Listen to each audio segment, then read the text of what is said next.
வணக்கம். நான் உங்கள் அபிமான யோகாம்பாள் சுந்தர்.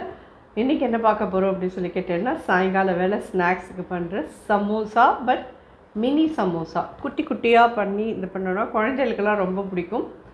நான் வித்தவுட் ஆனியன் கார்லிக்கில் தான் பண்ணியிருக்கேன். ஆனியன் கார்லிக் வேணுங்கிறவா ஆனியன் கார்லிக் போட்டுக்கோங்க. நான் ஆனியன் கார்லிக் இல்லாமல் பண்ணியிருக்கேன். இது எப்படி பண்ணுறேன்னு சொல்லிவிட்டு ஸ்டெப் பை ஸ்டெப் பார்த்துக்கோங்க.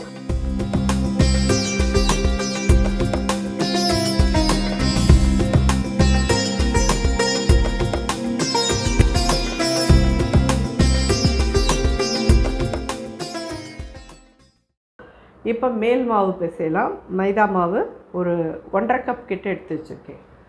ஒரு 1/4 ஸ்பூன் கிட்ட உப்பு போட்டிருக்கேன். ஒரு 1/4 ஸ்பூன் ஓமம், என்ன ஒரு டேபிள் ஸ்பூன் கிட்ட நெய் எடுத்து விட்ருக்கேன். இது ஃபஸ்ட்டு மிக்ஸ் பண்ணிக்கலாம். நல்லா மாவை தேய்ச்சி பிசைங்க. அப்போ தான் நல்லா மிக்ஸ் ஆகிக்கும். நெய், உப்பு, ஓமம் எல்லாமே. இந்த சேம் டைம் நம்ம விட்டுருக்கிற நெய் போகிறோம் அப்படின்னா இப்படி பிடிச்சிட்டா அப்படி லட்டு மாதிரி நிற்கும். இதுதான் கரெக்டான அளவு. தண்ணி விட்டு பிசையலாம்.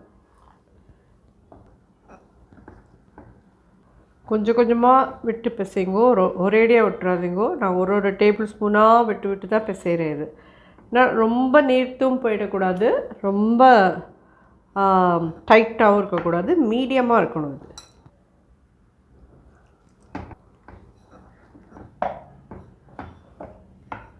இது என்ன பிசைஞ்சாச்சு. இது அப்படியே மூடி போட்டு ஒரு 1/2 ஹவருக்கு இதை ஊற விட்டுடலாம். அதுக்குள்ளே உள்ளுக்குள்ளே ஸ்டஃபிங் இது பண்ணிவிட்டு அதுக்கப்புறம் இதை இடலாம். இது ஒரு 2 உருளைக்கிழங்கு நல்லா மசிச்சு வச்சுருக்கேன். இதை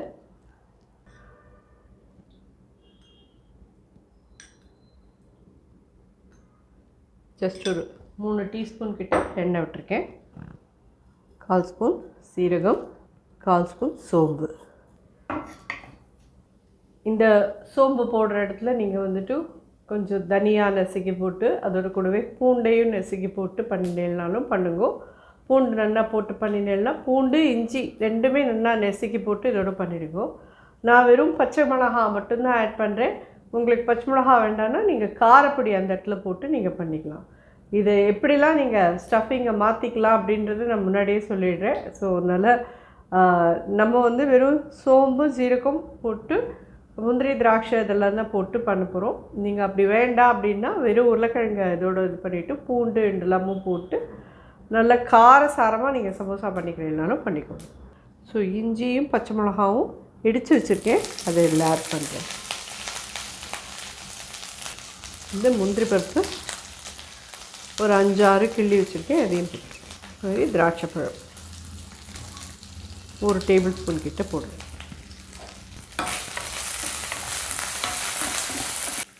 கொஞ்சம் ஃப்ரோசன் பட்டாணியை வேக வச்சு வச்சுருக்கேன், இதை ஆட் பண்ணுறேன். மசிச்சு வச்சுருக்கேன் உருளைக்கிழங்கு.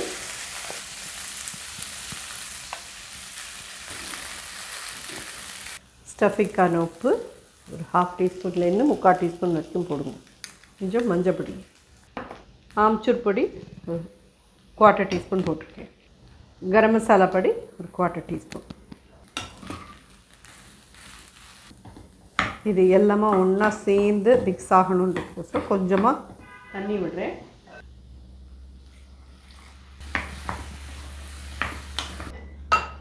இதில் ஃபைனலாக கொத்தமல்லி. So stuffing தயாராகிடுது.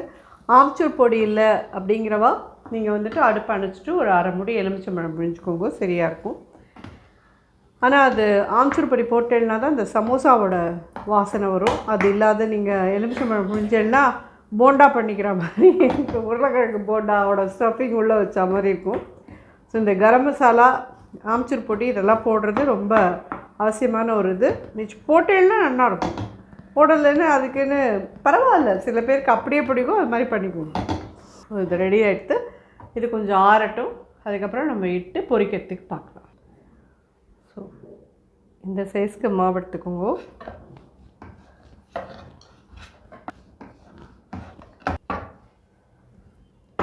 இது மாதிரி சின்னதாக டிண்டா போகிறோம். இதில் ஒரு ஹாஃப் அப்படி கட் பண்ணிக்கோங்க. மைதா குழச்சி வச்சுருக்கேன் இல்லையா, அதை நல்லா சைடில் தடவிக்கோங்க.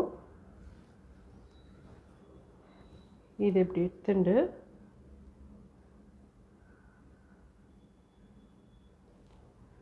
சின்ன அமௌண்ட் இதில் வச்சுனா போகிறோம். இந்த பக்கத்தையும் இந்த மாதிரி ஒட்ட வச்சுக்கோங்க.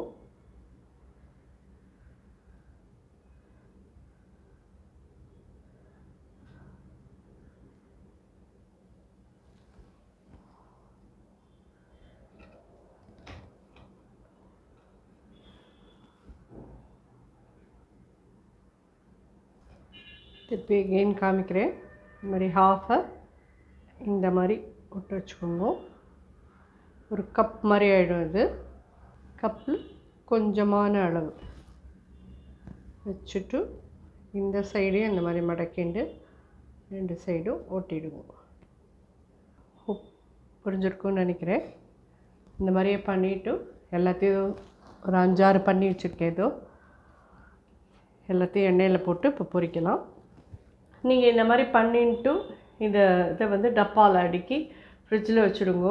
உங்களுக்கு எப்போ வேணுமோ அப்போ கூட நீங்கள் பண்ணிக்கலாம். ஒரு நாளைக்கோ வேறு கெஸ்ட் வரா அப்படின்னா இதை முன்னாடியே நீங்கள் பண்ணி வச்சுட்டு கெஸ்ட் வரத்தே இதை நீங்கள் அழகாக ஃப்ரிட்ஜ்லேருந்து எடுத்து பொரிச்சு எடுத்துன்னா ரொம்ப ஜோராக வரும். ரொம்ப எண்ணெய் குடிக்காத நன்னாவே இருக்கும் கண்டிப்பாக. ஸோ இதை நம்ம இப்போ நெக்ஸ்ட்டு பொரிக்கிறதே பார்க்கலாம்.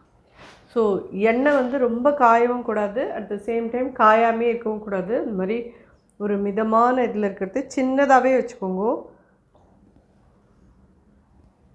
போடுறச்சே பார்த்தா எண்ணெய் காயாத மாதிரி தான் இருக்கும். கொஞ்சம் சைடில் பபிள்ஸ் வருது பாருங்க, அதுதான் கணக்கு. மெதுவாக இந்த எண்ணெய் வந்து 6 தான் கொள்ளும். ஒரு 6 போட்டு எடுத்துப்போம். கொஞ்சம் அதுவாகவே எழும்பி மேலே வரட்டும். அதுக்கப்புறமா நம்ம அதை திருப்பறதுக்கு பார்க்கலாம். அவசரமாக நம்ம இது பண்ணோன்னா அப்புறம் சவுக்குன்னு வரும். நல்ல கிறிஸ்பியாக நல்ல ஜோராக உங்களுக்கு சமோசா கடையில் கிடைக்கிற மாதிரி வரணும்னா நிதானமாக பண்ணினேன்னா தான் வரும். இது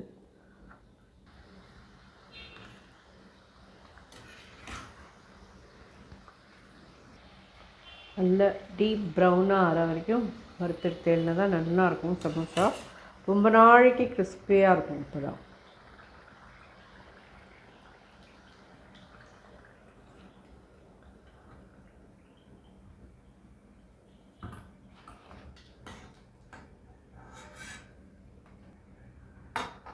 பியூரான சமோசா தயாராகிடுது. கொஞ்சம் ஆறட்டும். நான் இதை உடச்சி காமிக்கிறேன் உங்களுக்கு.